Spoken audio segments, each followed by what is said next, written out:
YouTube and social media for the past editions because they've been very excellent and they give an overview and a variety of different topics, including about Stop the Wall. So my name is Mallory Nodal and I'm a volunteer with Stop the Wall.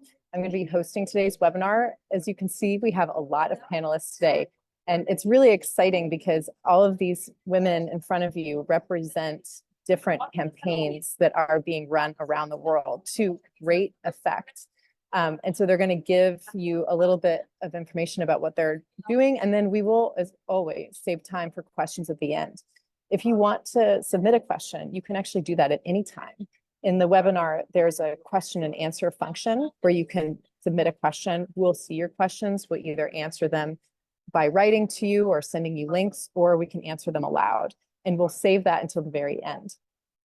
Just a reminder, this session is being recorded, but we do encourage you to share it, especially when it's out. That's really important. Before I turn this over to the panelists, I just want to acknowledge that this week, the UN Security Council has finally on Tuesday passed a resolution demanding an immediate, albeit temporary, ceasefire for the month of Ramadan. Yet the White House immediately said that they are not expecting Israel to comply with this resolution. That the US was forced to abstain instead of vetoing the resolution was definitely a result of massive public and political pressure from across the globe. You all are a part of that solidarity network, and the panelists here as well are too. So congrats on that major achievement. It means, though, we do have an impact, but it's still not enough. The same day, the UN Special Rapporteur on Human Rights in the occupied Palestinian territories, Francesca Albanese, released her report underscoring the findings of the International Court of Justice that Israel is perpetrating an atrocious genocide in Gaza and calling once again for sanctions. I am going to stop there. I feel like we have all been on the news. We're listening to the developments. It's helpful to put this in context, but I actually want to get to the part where we're talking about action and how we continue to put pressure on people who are making these decisions and on the larger landscape. So let's do that without spending more time on the intro. So I think we're going to start here by asking Gaia to begin 5 minutes, more or less, for each of us to go ahead and deliver information about our respective campaigns and work, and just reminding everybody who's watching, you can throw your questions down at any time. Gaia, go ahead. Thank you, Mallory, and thank you for convening this panel. So the Business and Human Rights Resource Center, right from the 7th of October, which we see as the latest escalation of the conflict, because the way we look at the conflict is that it's an ongoing conflict. We don't look at the 7th October as the beginning of this conflict. What we did was that we immediately started monitoring the kind of accusations that are coming up against companies and their involvement and their engagement with this conflict. What seemed very obvious was that the tech sector was the most exposed. So we were consistently monitoring the data and what kind of accusations were coming out. And we set up a landing page, which it would be great if it could be shared in chat, where we monitored and collected information on what kind of involvement tech companies and other companies were having, including oil and gas, weapons industry, all these other industries. We also wrote to several tech companies over this period since October till today to ask them to respond to allegations when civil society or media reports alluded or were pointing to engage to some sort of involvement of these companies. What seemed very clear was that the tech sector was implicated in many different ways, perhaps more obviously than the other sectors. As we have done in the case of Ukraine, in the case of Myanmar, we decided to reach out to a set of tech companies that had been implicated in one way or another to ask them about what kind of human rights due diligence practices they've put in place, policies they've put in place, and more specifically, what kind of heightened human rights due diligence efforts were taken. We were very careful about how we did this survey because we modeled it exactly in the way in which we had done in the case of Ukraine and Myanmar in the past. And more specifically, it was almost a mirror copy of the outreach we did with Ukraine. We waited for several weeks. And throughout this period, our partners have been saying that they've been struggling to get concrete responses from tech companies. We reached out to 115 tech companies, asking them questions around policies, practices, risk mitigation measures put in place. And we also asked specific questions of social media companies, video and gaming companies. We asked specific questions to telecom sector. In the history of the Resource Center, we have never seen a situation where we received such low response and almost an apathy in a sense, right? We ultimately, after multiple follow-ups, received 4 responses. Of these 4 responses, there were 3 responses that we considered as full responses, whereas there was 1 response which was a general response. Now, the companies that did give us a response was Ericsson, HPE, and TikTok, which answered to specific questions, whereas Meta provided a much more general information pointing to their newsroom articles and their other sort of publications that address this conflict. What also really worried us about this response rate is the fact that 5 tech companies, which we had reached out to in the case of Ukraine and in the case of Gaza, decided not to respond. Now, for example, Hewlett-Packard, Booking.com, Siemens, X Corp, and Amazon.com had responded to Ukraine, but did not respond to the case of Gaza in terms of the exact same questions. Another really worrying data point that came out for us is that 11 companies that were operating in both these conflict zones, and I'm happy to name those 11 companies in just a minute, they did not respond to either of these surveys. Now, these 11 companies that did not respond to Ukraine or Gaza include companies such as Airbnb, Apple, Cloudflare, Dell, DJI Technology, Google, Huawei, Intel, Microsoft, Spotify, and Telegram.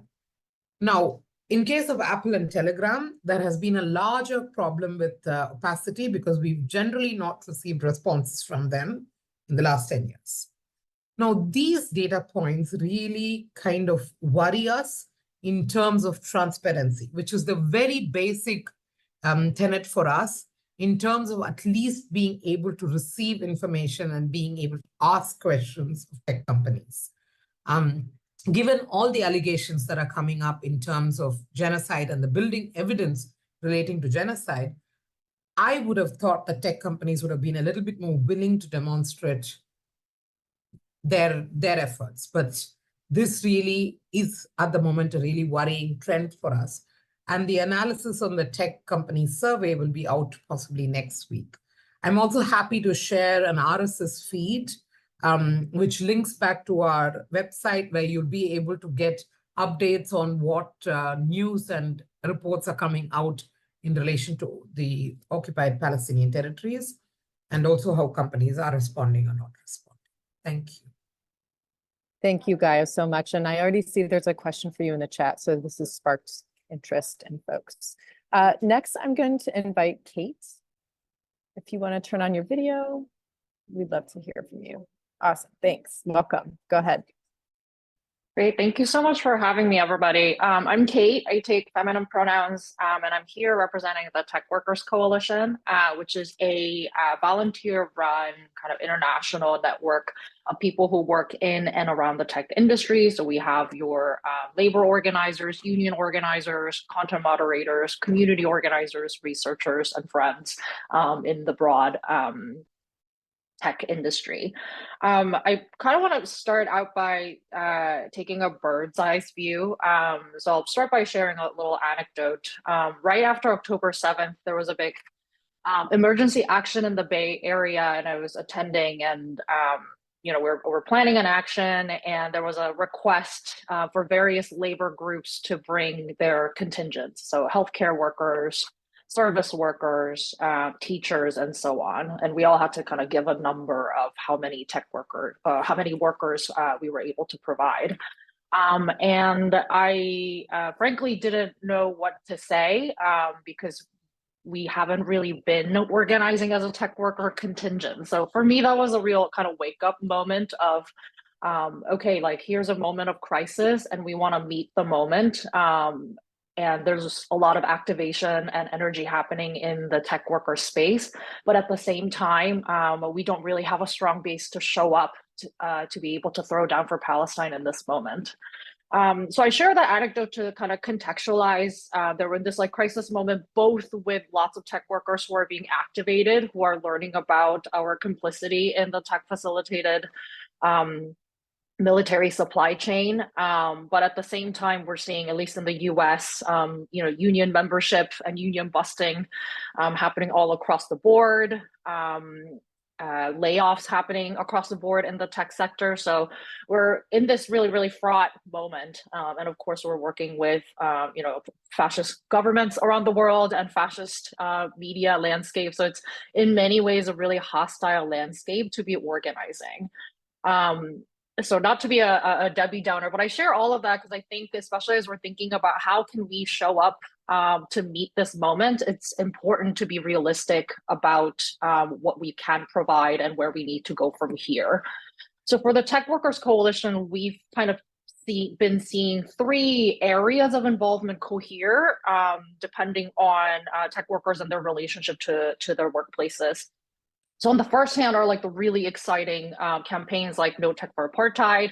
We have Ray from the campaign, so I'll hand it off to Ray to share more there. But these are companies that we know to have direct ties with the Israeli military and the apartheid state. So workers can kind of be able to draw really direct connection between the work they're doing and how it's directly fueling the current genocide. So we're seeing a lot of really exciting divestment campaigns that are coming from a place of tech workers accepting that we are complicit in the supply chain and we take responsibility, and we show that by engaging in various divestment strategies. So that's kind of the first area. The second area, which I think is challenging, but in a really exciting way, is for the tech companies where they haven't had a strong politicization in the workplace. Workers may not be able to identify a direct line of connection between the current moment and the work they do. So this space has really been focused on political education. How do we politicize and activate and provide tech workers with the resources, tangible skills, and the political analysis to be able to make sense of what's happening and how we can prepare to meet the moment in the future. So for example, one of those really exciting initiatives that I want to share, and again, this was a volunteer-led work that I see just was added in the comment section here, is the anonymous petition for tech workers that what other tech workers created. I think this tech worker was really sensitive to the fact that many of their comrades and colleagues want to be able to demonstrate their support for Palestine, but because our workplaces are so hostile to political speech and political action, they were really hesitant to do so. So created this anonymous petition to be able to mobilize and bring people together. And then third is tech workers providing tangible support for movement work. We have engineering skills, we have project managing skills. So how can we support and elevate and upscale the work that movement organizations who are deeply rooted in their communities have been doing for a long time? So hopefully this kind of bird's eye view can help you figure out like how to best get plugged in, and I'm happy to have further discussion with this amazing panel. Thank you so much, Kate. That was excellent, expertly done. Next, we're going to invite Mallika. If you want to come on up. Awesome. Nice to see you. Hey, thank you, Mallory. Kate, I want to just echo your question there about how we show up for this moment. And I think it's a question that many of us have been sort of sitting with since October and before that. I think in some ways it's quite an exceptional moment, and in some ways it's such a continuation of what's come before. And that's something we've been thinking about quite a lot at No Tech for Tyrants, who I'm here representing today. So hello, I'm Mallika. I use she, her pronouns, and I'm here on behalf of No Tech for Tyrants. We are a UK-wide volunteer collective focused on severing the links between violent tech companies, the border industry, and public institutions. And this is part of what is called in the UK the hostile immigration environment. It's a suite of policies that's meant to deter migration, but ultimately creates cruel by design racism and violence. And something that in our work at No Tech for Tyrants, we've really been trying to highlight is that what's happening in Palestine, the genocide in Palestine, shouldn't be treated as an exception. It's in many ways a continuation of logics of exclusion and of bordering. And in our work, we try to highlight that. So we organize, we research, and we campaign to dismantle this violence infrastructure. And many of our members come from tech backgrounds, whether that's in academia, civil society, or industry. And that idea of cross-sector organizing is really crucial. So I just want to share some of what we've done in terms of our research and campaigns. We've targeted a lot of companies that are involved in this violence industry, including Palantir, including Google, including companies partnering with police around the world, including companies partnering with educational surveillance monitoring projects in the UK. And recently, we held a teach-in around the use of technology for settler colonialism from Palestine to occupied Kashmir. And something we noticed in that teach-in is how many people were using this moment as an entry point to want to get involved, to organize, but really questioning, again, like how to do that. And so I applaud you for being here because it's a first step, and really encourage you to use this moment as an invitation. Something we've also noticed that a lot of companies that are involved, again, in the routine border violence against migrants, against people who are racialized in the UK and elsewhere, are the same companies that are directly involved in the genocide in Gaza and in Palestine. For example, Palantir, who many of you might be familiar with as being very involved in the US's border policies, as well as in the UK, took out a full-page ad in the New York Times this last year, declaring its support for Israel. And I think, again, this is just one of those moments that is highlighting the way that all of these things are connected. I think so often Palestine is treated as this sort of exception, as this thing that, you know, in certain circles is not talked about or is talked about as something different. But it's really crucial that in this moment, as we organize, as we mobilize, that it is part of the broader systems that we want to dismantle and build something else in place of. So the bad news is that we are witnessing a genocide, but the good news is that this is an invitation, and there are so many ways to start getting involved. The teach-in that we held is something we're really keen to replicate. So if you are interested in running political education sessions with people around you or in your workplace, please get in touch. We are happy to share resources. And there are so many calls to action and resources to follow. One that I just want to highlight from close comrades is workers in Palestine have developed a really great guide to action for people working in the technology industry who may have contracts related to Israel. And I think the final thing that I want to kind of emphasize is that there can often be quite a lot of pressure when starting to organize or enter political education around Palestine to know all the answers or to have something big to do first. And in our work at No Tech for Tyrants, it's been really crucial to emphasize that, you know, you can start small. And the first step might be something as simple as like reading something together with colleagues, or looking at, you know, what kinds of questions you might ask in your workplace to be able to raise awareness about what's happening. And that is an important action to take. And this is a moment of invitation. This is a moment of, you know, throwing things as they're done out of the window. So please join us. And I think our links are in the chat. Thanks. Awesome, Mallika. Thank you so much for sharing all of that. So next, I'm going to invite Ray to talk a bit about your campaigns. There you are, Ray. Welcome. Nice to have you. Hi, thank you so much for having me. My name is Ray. I use she, her, they pronouns. I'm a software engineer at Google, and I'm with No Tech for Apartheid. So No Tech for Apartheid is a movement led by Google workers, Amazon workers, and other tech workers to demand Google and Amazon drop their $1.2 billion contract with the Israeli government and military called Project Nimbus. Project Nimbus was signed by Google and Amazon in May 2021 and is intended to provide a comprehensive cloud solution for all Israeli ministries, including the Israeli occupation forces. And in 2021, No Tech for Apartheid campaign was launched by Google and Amazon employees alongside Palestine solidarity organizations the fall after the contract was signed. the core of our movement is worker organizing, and we believe that as workers who are building this technology, we are in a unique position to demand that our labor not be used to fuel state violence. I think the movement by tech workers and workers across all industries is more important than ever during this moment of escalating genocide. I'm sure many of you have read the 972 article about Israel's use of AI technology called The Gospel to automate targeting of civilian areas in Gaza, and how this has been called the first AI-powered genocide. And I think it's really essential for tech workers to rise to the current moment to address how ingrained technology and our labor is in Israeli oppression. This worker is also really important to me personally as a software engineer who at the end of the day, like really wants to build things that make people's lives better.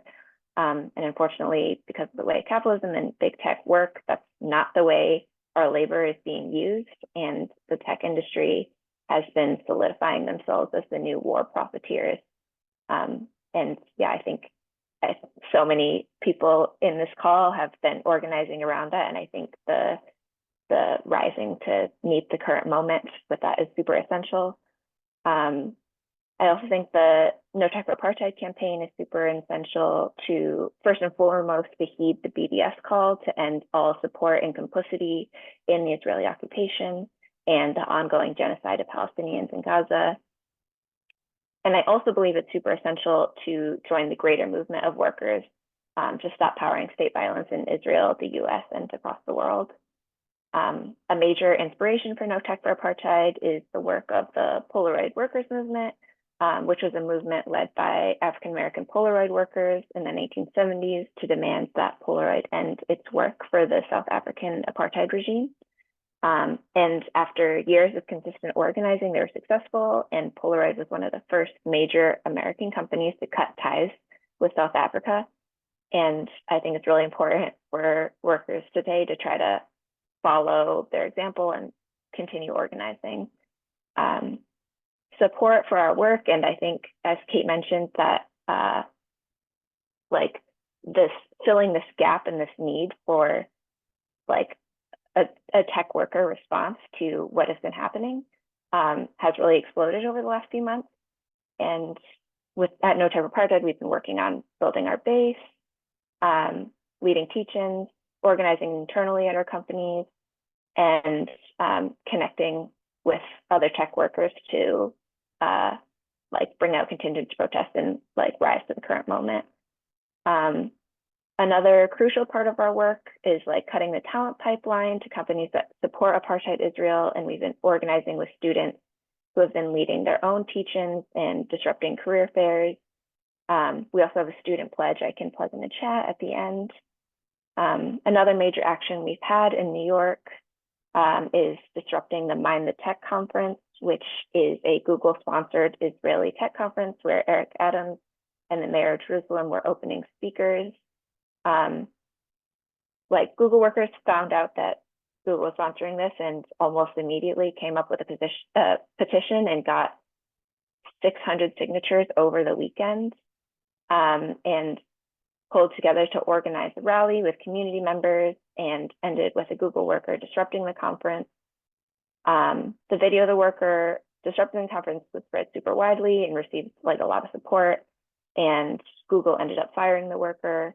I can't say that much more because of like legal reasons, but I think like it's clear that Google has been trying to use them as an example to scare workers and deter worker organizing. But I think the disruption has ended up galvanizing workers more. I think from seeing the example being made and how that worker made their point very clear, a lot more people have been interested and are really agitated over this. So yeah, we will have like more call to action soon, and yeah, we'll continue this work and demanding that that Project Embassy drop. Thank you so much, Ray. We have one last speaker, Apoorva, and ask you to come on, and we're going to give you a bit of extra time because the BDS work is so vast and you have a couple of campaigns to share with us. And then we're going to bring everybody back after this for questions and answers. So just a reminder to the audience to put your questions in the Q&A. And over to you, Apoorva. Thanks, Mallory. I hope I'm audible and clear, and thanks to everyone before me who laid out quite clearly and wonderfully the way these last 6 months have really animated conversations that have not happened before and that have inspired people from all walks of life to make sure that their complicity with genocide is something that they can end, and as well as pressure the institutions to do so. And you know, we see that on one side, and on the other side, in the last months, we've seen how big tech CEOs have tried to clarify, I saw videos in their pitch from I think a few weeks ago, trying to talk about how what they're doing is neutral. And that's just one aspect. There is the other set of, CEOs and companies that are openly supporting this genocide and showing its support in very concrete ways, and I'll talk about it. But I think what this has made evident is what people and people's power is asking for, and what the powers that we are trying force our way. And I think this kind of a moment is as difficult as it is so fertile, and I hope we can take this energy forward together. I'm going to talk about 2 campaigns and also talk a bit about the No Tech for Apartheid campaign. And I want to also talk about how we sort of, from the BDS movement, how we see them and the larger framework of apartheid enabling technologies per se. But I do want to kind of make a point right away, and that will probably come in the question answers as well. So just sort of thinking through that there are, of course, many companies that are complicit.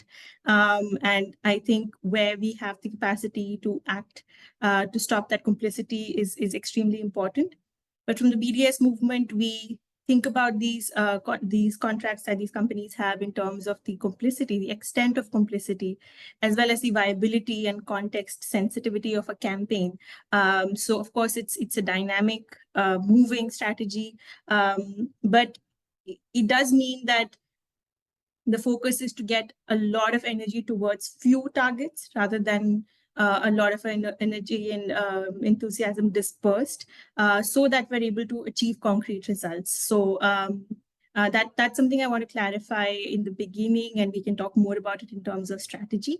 So moving to, I really well laid out the work around the No Tech for Apartheid campaign against Project Nimbus. Apart from tech workers, there is also a lot of interest in this campaign from community organizers, as well as activists that work for a digital democracy around the world. So there are groups working in this area that have tried to initiate conversations around this from Latin America and Africa, also in Asia. And there we've also had actions from indigenous communities that are, and also workers that are also oppressed by these companies, whether taking away their resources or the working conditions that they have to endure, and building that solidarity through actions. So it is one of those campaigns that bring together 2 companies that are so omnipresent, but there are so many questions around them. And once they start enabling this genocide, I think that complicity reaches yet another level and brings together actually the strength of various movements and challenging it. So that too is an intersectional campaign, and that is true for all BDS campaigns. I want to spend some time on Intel, which is one of our recent campaigns that have been launched. There was a question around it as well. At a time when companies like Japanese corporation Itochu and others are withdrawing from their ties with Israel, Intel decides to invest and not just invest any amount, but in fact the biggest tech investment in Israel so far, which is a $25 billion chip-making facility 16 miles northeast of Gaza, where the genocide is ongoing. This ugly show of support by a major US corporation, claiming this to be an important part of Intel's efforts to foster a more resilient and global supply chain alongside companies' ongoing planned manufacturing investments in Europe and US. I mean, I don't know what wool they're trying to pull over whose eyes, because, all other credit ratings are downgrading Israel. Sheer from BDS movement spoke last week about how Israel's tech industry is on decline. But Intel claims that this is actually the best time to invest in Israel's and ethical responsibility and international law aside, by insisting on investing tens of billions in dollars in Israel, a war zone only miles away from Gaza. Intel is putting its leaders' fanatic ideological commitment to Israel over financial and fiduciary responsibility. So this is a question for workers and investors. Why else would they freeze plans to expand its chip making manufacturing in the US and then throw all these billions of dollars into a state committing genocide? And obviously that goes on to show the whole ideological framework here, because Israel's finance minister, Bezalel Smotrich, who is well known for racist, sexist comments way before the genocide started, says that this investment at a time when Israel wages a war against, trigger warning, quote unquote, utter wickedness, a war in which good must defeat evil, is an investment in the right and righteous values that spell progress of humanity. I mean, even the pretense, which till some time ago, some companies wanted to put forward where wanted to claim that tech is neutral, this is going way beyond that. And this announcement was made in December, and in March, the BDS movement launched the global campaign to boycott Intel due to this investment. And we're calling for a boycott of computers with Intel chips. And we're urging investors to divest from Intel's stock, and major institutions to divest and exclude Intel from tenders. They have been aiding and abetting Israel's apartheid for decades, but this was as well a question because, Intel is so omnipresent as well. But with this contract, they have made their complicity and brazen support so evident that this is a moment we feel is the right moment to start and launch this campaign. And mobilize across communities and workers and investors against this. I want to now shift gears to talk about. Sorry, I just saw Mallory's comment about a minute. Okay, I'll try to make it 2 minutes. HP is one of the big BDS campaigns for over a decade.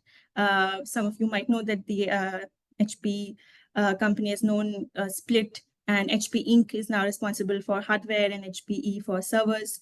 And their complicity has sort of shifted over the years. Some contracts have ended, some have started up, which is an evidence of the kind of campaigning that has been going on against it. But at the moment, HP Inc.'s Israeli subsidiary provides services and products to Benjamin Netanyahu and Smotrich's offices, both leader in charge of this genocide.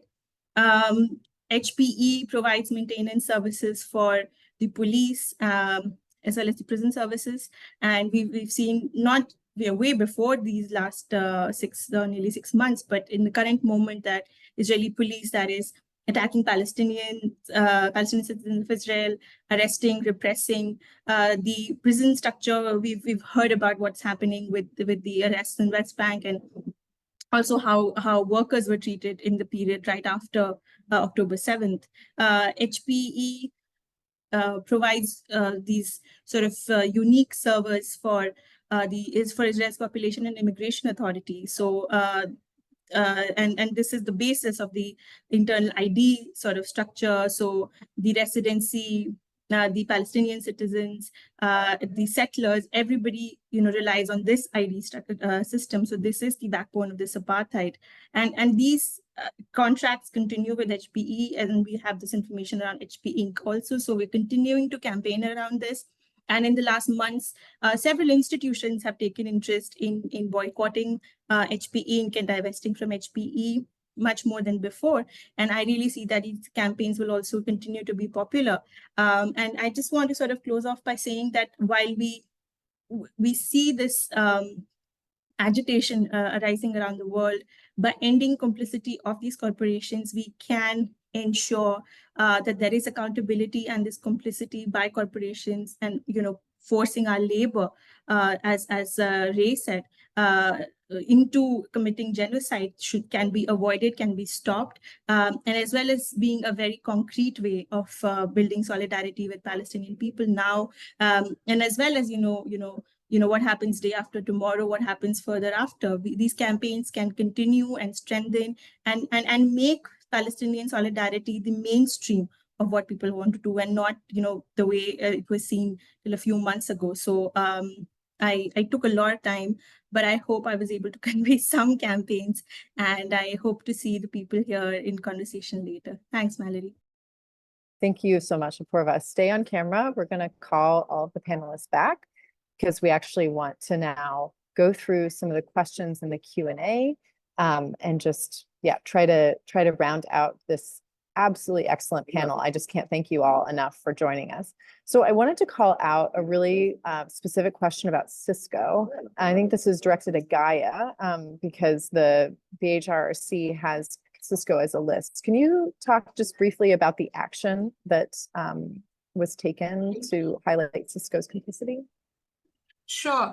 So Cisco, along with the other 114 companies, were approached with 23 questions on heightened due diligence, what kind of operations or services that they had in occupied Palestinian territories or in Israel, whether they were providing any support for any of the armed groups, irrespective of which side they were on.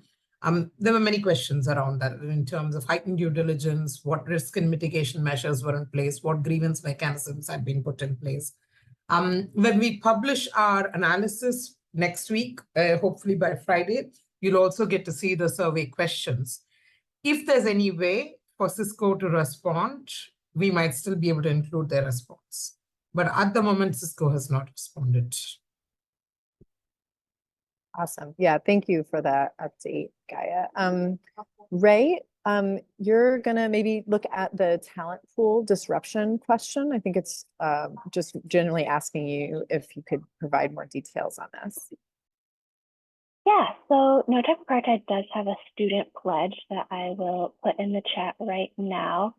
And a lot of the talent pool disruption, I think a lot of student organizing around Palestine has been really essential for a long time. And I think a lot of them are have been leading disruptions of weapons manufacturers, of, a lot of different disruptions of the talent pipeline. And I think the work on our side is mostly educating them on what Google and Amazon are doing, because the image of Google and Amazon on these campuses is not necessarily one of weapons profiteer. So I personally have been coordinating with Stanford students, and they published a report recently on No Tech Apartheid and tech in Israel, and would like to do a teach-in soon that could lead into some sort of student-led disruption of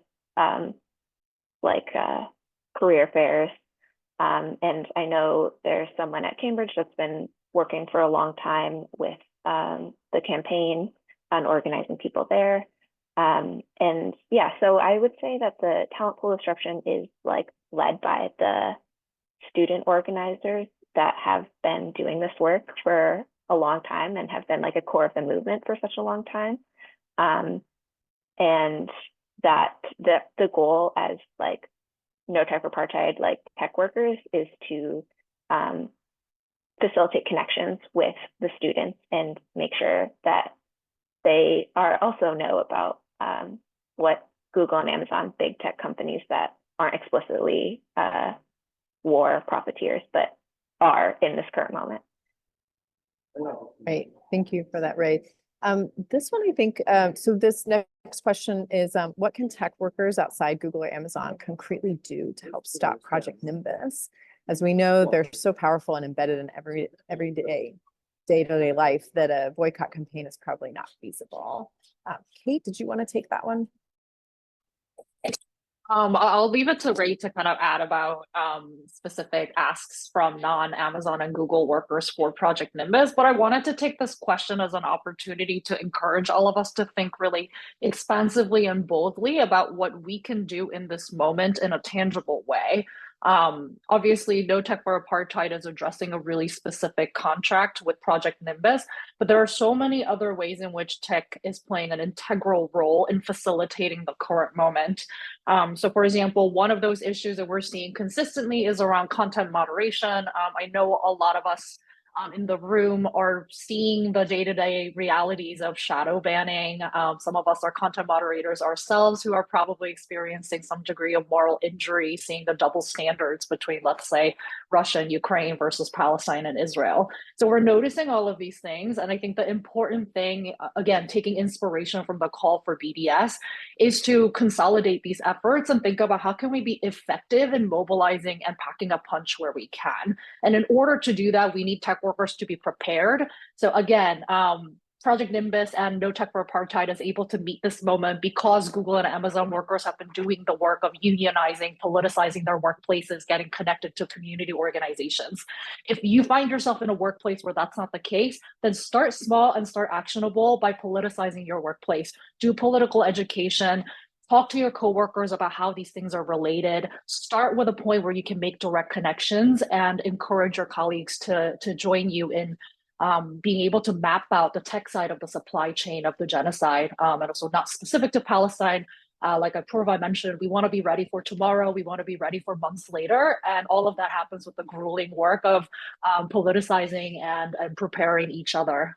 So on that note, also want to share at Tech Workers Coalition, starting next Tuesday, we're launching a 6-week course on political education and organizing training for tech workers. So we'll start out with a power analysis about making sense of the moment. We'll do some tangible skills learning about how to do power mapping, how to talk to your coworkers, how to figure out, facilitating a meeting. So much of organizing is like doing the dirty dish work and sitting through long, grueling meetings. I see my panelists smiling. So being able to be effective and be prepared for that. So I will share the link for Powering On, which is a Tech Workers Coalition's training program in the comments. Thank you. And actually, I wanted to round out the panel today by asking the same question of everyone. And Ray, if you want to come in on the specific asks around Google and Amazon, do that as well. But if we could end with everybody just talking about any specific events, any specific actions that are coming up that folks can get involved in, if you could just come back off of mute and tell us about those one after the other. We can go in the same order we went in for presentations. I think that'd be a really great way to end. So we'll start with Gaia. Well, I think the number one thing is to pressure for making more public the efforts taken by companies to not play a role in this conflict, at least to not play a role in the conflict, right? I think the real pressure at the moment is going to be in terms of implication of tech companies in the genocide and what that means for tech companies. And this is probably the first claim on genocide that tech companies would be very obviously involved in. Of course, there have been issues around Ethiopia and in the past, but this is the most obvious one in recent history. So that is probably where I would put pressure on.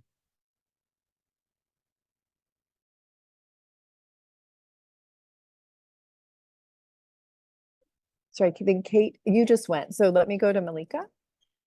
Sure. I think like the most important thing that we would emphasize is, again, political education in this moment. Again, if you are in the UK, please reach out to No Tech for Tyrants. I'm just going to share our website in the chat. We do running one-to-ones and would be really happy to speak more with you about how to start if that's something you're interested in. So get in touch. I love that. Sometimes, yeah, you just gotta go one-to-one. Ray? Yeah, especially like building off of what Kate said, like +1, absolutely. If you are a tech worker at any company, especially not Google and Amazon, like organize and politicize your own workplace is really essential, especially if I think if your company uses AWS or Google Cloud, it's worth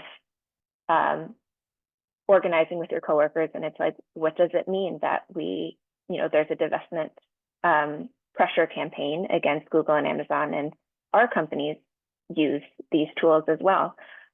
So yeah, I think organizing with your coworkers is essential because that's where the power is. There are a lot of non-Google and Amazon workers that also organize with No Tech for Apartheid, helping build political education materials, flyers, and like organizing locales. And if you are interested in like contributing to that work, that would be amazing. I will put like our intake form in the chat. And yeah, that I would agree. Organizing your workplace, if you want to join us in pressuring Google and Amazon to drop Project Nimbus, fill out the intake form, and an organizer should reach out to you, and we will have more actions coming up for you to keep updated on. Awesome. Thank you so much. Apoorva, you're going to have the last word. Thanks, Mallory, and thanks everyone else. I can actually pick up Shagufta's question, which really perhaps could be relevant in general. So we've spoken today about tech companies particularly because perhaps it's been one of the hardest areas to organize for a very long time. And despite tech's deeper ways of presence in our lives. But at the same time, all companies, all corporations are out there providing products and services for companies or people. So ultimately, they are accountable to us. So whether or not you're a tech worker, you have always the opportunity to design and develop, apart from political education, develop campaigns to either boycott or to divest, which is to ensure their contracts with other companies and shares are pulled out of the company, which creates a huge amount of pressure. A number of BDS campaigns have had successes through divestment targets. If you're talking about corporations, besides that, there is a lot of other organizing to do around creating awareness for BDS movement against what's happening right now. At the same time, building communities of solidarity through various academic, cultural, economic, and political campaigns. So I would encourage people to see this conversation as one that speaks to tech workers, but also speaks to everyone in general, because all of us campaign in our lives when we wish to, when we see an injustice happening from wherever we are located. And you know, as sort of informed consumers today, as citizens, we have a lot that, and we have seen that in the last 6 months. People have really spoken from their position as citizens, as activists, as workers, as teachers, as students, from that location to challenge what's happening and to end complicity. So I would encourage Shagufta and everybody else to reach out to all these campaigns and to us and see where your area of influence is. If you're a kindergarten teacher, we could work with other teachers and, you know, boycott HP products in your school. And there is everybody can do something here and something very concrete. So please, again, let's do the fundamental task of having a conversation and trying to design and visualize campaigns from wherever we are located. And thanks a lot for this set of amazing speakers today to take that conversation forward. Yes, thank you all so much for joining. And thank you to the folks who listened in and provided great questions for discussion. We ask that you share this video when it's out and just sort of spread the word about all the different information you've heard today. Definitely follow Stop the Wall, click on all the links. And with that, I think we'll close out and thank you again. Thanks very much.